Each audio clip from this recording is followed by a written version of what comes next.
Great morning! So another vlog dito sa Bigan. Second day of exploration in Bigan. So andito tayo ngayon sa parking area po ng Hidden Garden Restaurant. So maglalakad tayo mga 30 meters going to restaurants. Ayan, ito po yung pinaka-entrada ng restaurants po. Ayan, kung saan nandyan po yung mga souvenir shops. Yung mabibili nyo pong mga pasalubong. Ayan, nandyan po sa pinaka-bungad. Ayan, so meron din po ditong mga display na Buddha, na kung saan pwede kang mag-wish bago ka umuwi. Ayan, ito po yung pinaka-entry point ng restaurant, The Hidden Garden.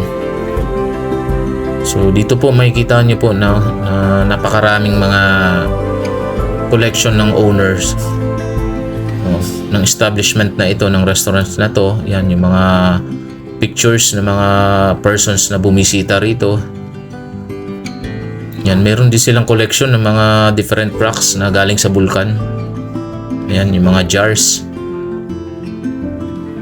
Ayan, yung mamamangha ka rito, yung mga giant monstera nila na variegated, monstera deliciosa, at yung iba pang mga different types of mga pricey na mga halaman. So nandito po sa loob.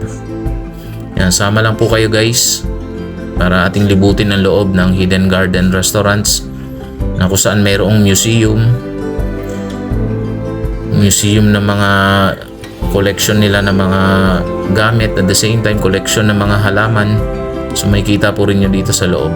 And those who are watching worldwide, especially here in Philippines, mga OFWs, yung mga naiinip, so panoorin nyo po itong video na to, na kung saan magbigay sana sa amin magbigay po sa inyo ng kaunting idea ano na po nangyayari, mga development dito sa Pilipinas. So ito po yung channel namin, na kung saan isa sa mga travel vlog.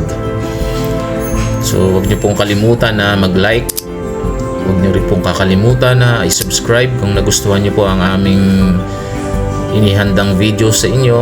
At the same time, pakihit na rin po yung notification bell para po updated po kayo lagi sa aming mga susunod pa na ipopost.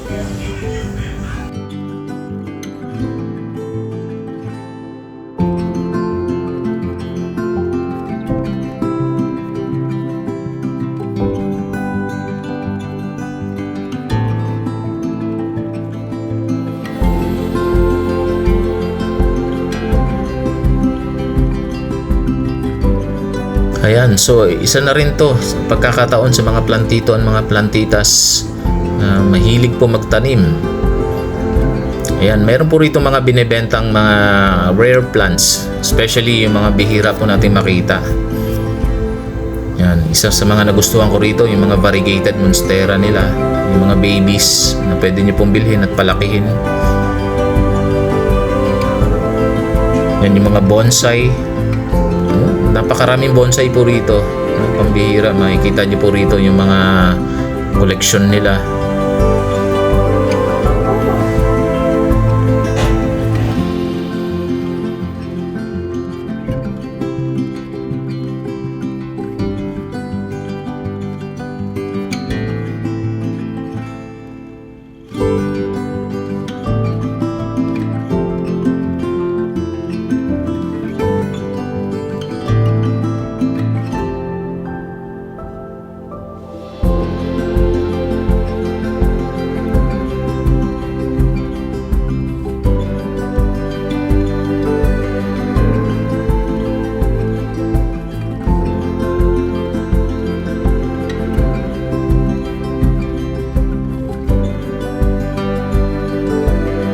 Yan, so ito po yung area na yan, yung mga refreshing areas.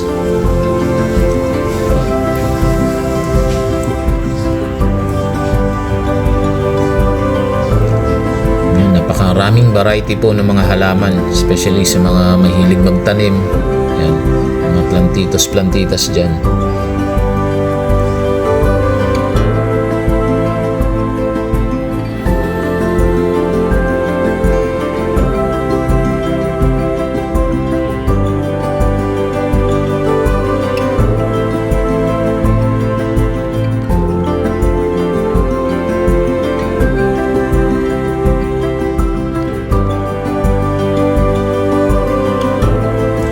Ayan, so ito na yung area ng restaurant guys, alfresco restaurants nila.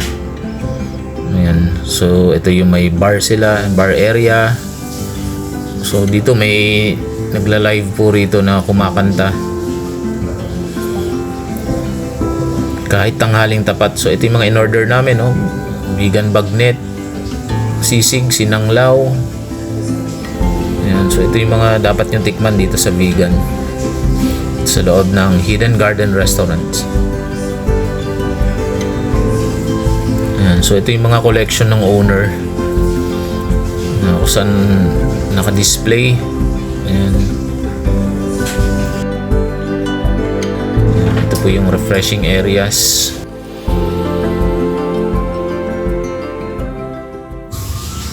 Okay, so next ang ating pupuntahan ay ang RJ Pottery Shop,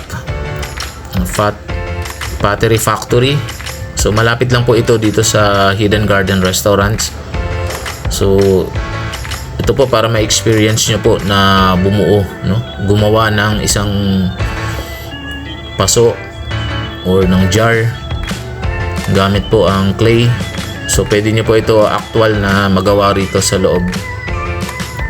Yan, isa to sa mga binibisita ng mga turista para ma-experience po yung pagbuo ng isang paso, ayan, or yung isang jar.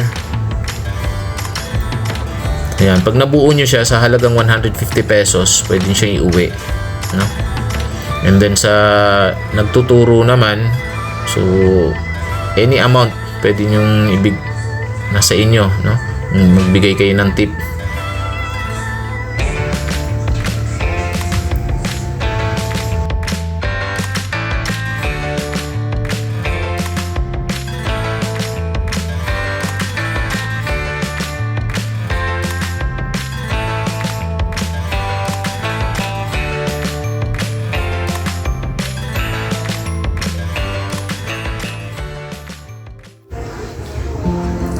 Ayan, so binalikan natin ang Calle Crisologo bago tayo umuwi para makita yung actual na ganda sa araw.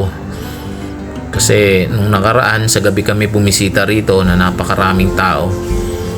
Ayan, mas na-appreciate natin, no?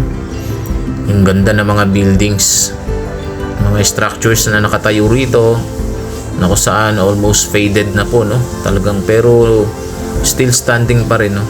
Ayan, ito yung mga souvenir shops ng Calle Crisologo Street.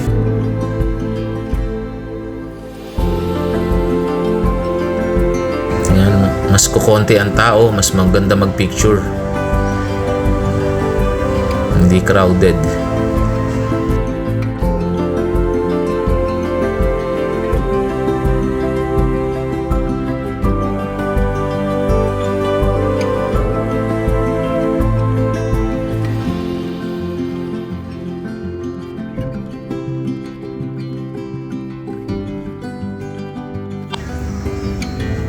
Yan na. So kami ay palabas na po ng vegan. Yan. So nakita natin, na appreciate natin sa araw na mas maliwanag yung Plaza de Salcedo. Yan. Ito po yung dito kami nakapag-park. So short story, no, paano kami napunta rito sa Bantay, sa Marvin Ross Inn. So gabing-gabi na, galing kami ng Ilocos Sur, galing ng Pagudpod. So hindi na po namin kinaya na bumiyahe pa ng diretso, kaya ito po yung napili namin na mag-check-in para safe makapagpahinga. Yan, napakaganda rin ng rooms dito, maluwag, fully air conditioned. Po yung CR with heater, with two big beds. Ayan. May TV, may wifi. Ayan. So sa halagang 2,000 pesos po. Ayan. So may-recommend namin to kasi along the highway lang po ito ng Bantay. May sariling parking.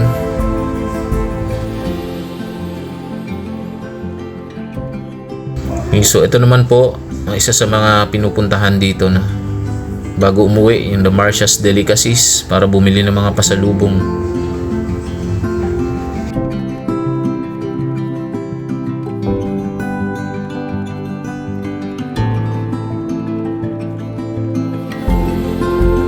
Beside The Marcia's Pasalubong Center, so ito po yung One Victoria Hotel.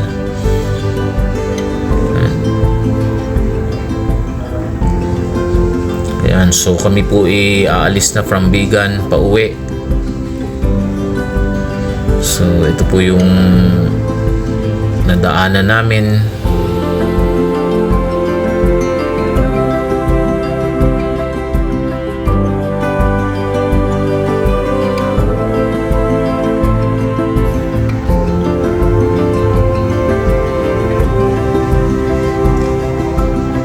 So ito to sa magandang spot na daanan namin, kaya aming pinasok at aming hinintuan para kunan ng footage.